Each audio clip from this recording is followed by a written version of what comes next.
Chef Scott, and we are on week 2 of the 5 weeks where I am cooking recipes from the 5 most influential cookbooks in my life. And here we are with Martha.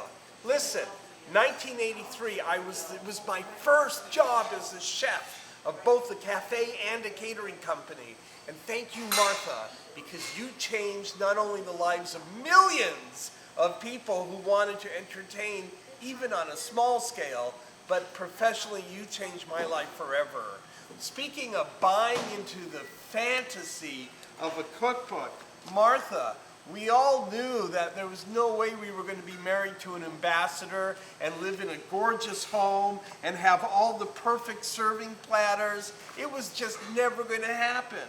But thanks to you, I was able to up my game more than anything, especially my catering game. Look, there you are. You were still young and not wrinkled. You're beautiful there.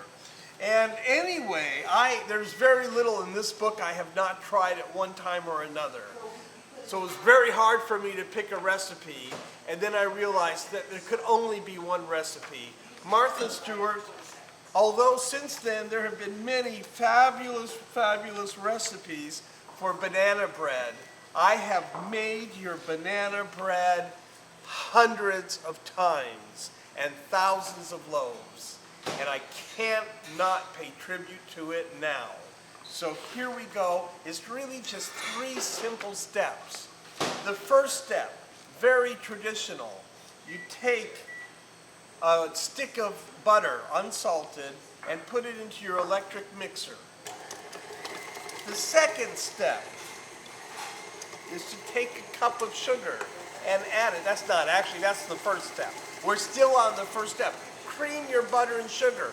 It's what you do when you're making cookies, when you're making quick breads. First step, always, fat and sugar, right? So we want this to get nice and fluffy. Second step, we want to combine the flour with a teaspoon of salt and a teaspoon of baking soda. Where's my whisk? Oh, here we go. Here's my whisk. Okay, let's combine those ingredients.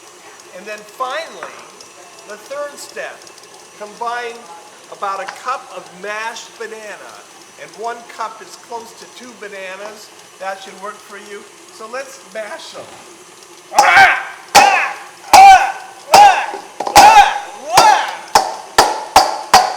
Come on! Oh! Martha, did you have people mash them for you? I bet you never mashed your own bananas like this. It might help if you use a little smaller masher, but this is what I have. You want the bananas to be really ripe and soft. Come on, there we go.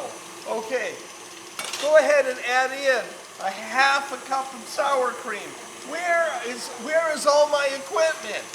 Use a spatula like this one. Great. And then add in a teaspoon of vanilla. I don't have any of my stuff here. Here's about a teaspoon. Oh, that's too much. Okay. And then mix it up. Maybe you have a spoon. I don't seem to have any equipment here. I'm not sure what I was thinking. Okay, so, all right, let's take a good look at how this is creaming. I got a spatula. So this is where you add in 1 egg at a time. So listen, what we're doing here, you cream the butter and the sugar for almost every quick bread recipe.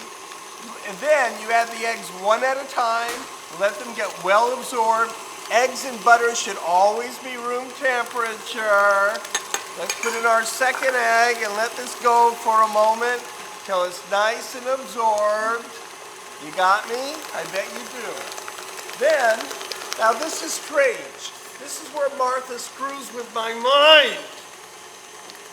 Martha has us adding the flour mixture next. Normally it's the very last thing because you don't want to overbeat your flour. But I have always respected Martha and her many ideas. So we're going to add in the flour. I have to think it's because she wants to build a little more structure by beating the flour longer. Remember, always beat on low speed when you add the flour.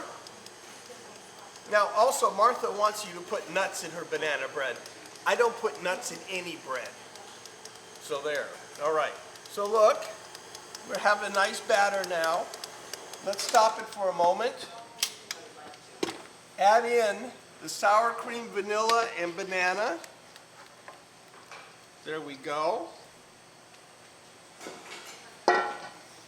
We're going to gently mix it.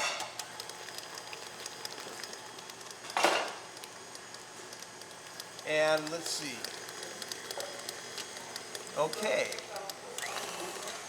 Let's scrape it once and then mix it a little bit more. Just always make sure you get the bottom. If you don't make sure that you get the bottom as possible, there might be some unblended butter down there. It certainly can make a difference in the final result.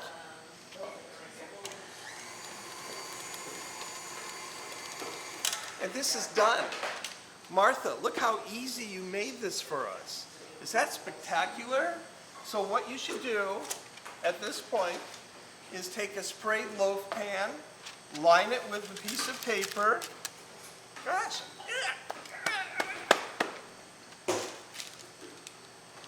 Okay. Go ahead and spray or lightly grease or butter the paper.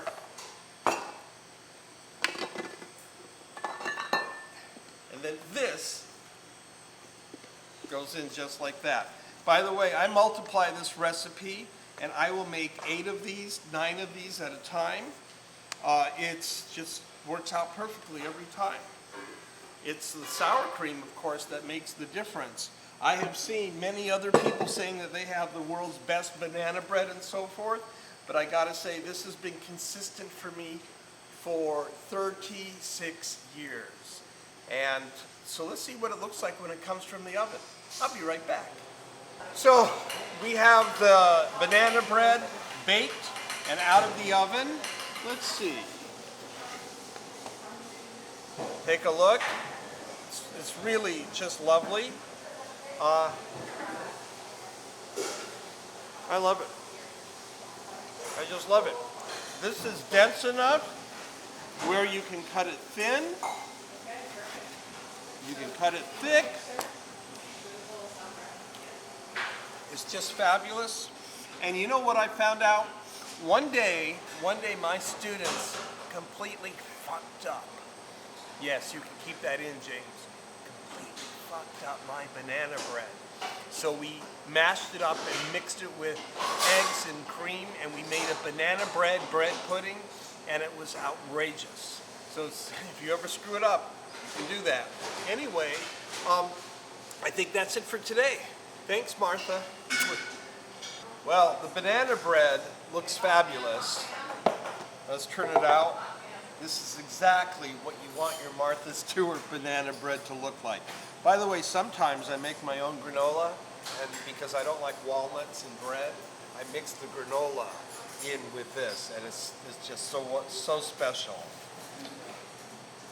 Oh, look at that. And there you go.